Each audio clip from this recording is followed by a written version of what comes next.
जैसा बोओगे वैसा काटोगे, यह कहावत सदियों से मानव समाज को जीवन का सबसे बड़ा पाठ पढ़ाती आई है। हमारे शास्त्र और बड़े बुजुर्ग हमेशा से कहते रहे हैं कि संसार एक गूंज की तरह है। हम जो दूसरों को देते हैं वही हमारे पास लौटकर आता है, चाहे वह प्रेम हो, सम्मान हो या फिर धोखा।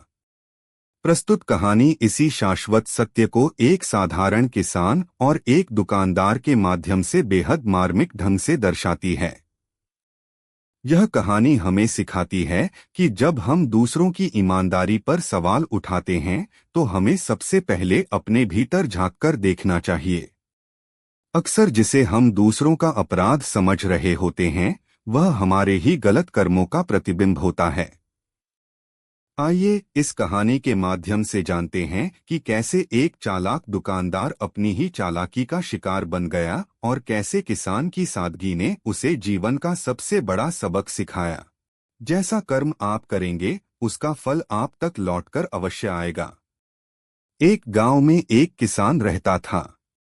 वह दूध से दही और मक्खन बनाकर बेचता था। एक दिन किसान की पत्नी ने मक्खन बनाकर उसे बेचने के लिए दिया। किसान मक्खन बेचने के लिए गांव से शहर की ओर निकल पड़ा। मक्खन गोल गोल रोल के आकार में रखा हुआ था और हर एक का वजन 1 किलो था। शहर पहुंचकर किसान हमेशा की तरह तयशुदा दुकान पर मक्खन दे देता और बदले में चाय, चीनी, तेल और घर के जरूरी सामान लेकर लौट आता।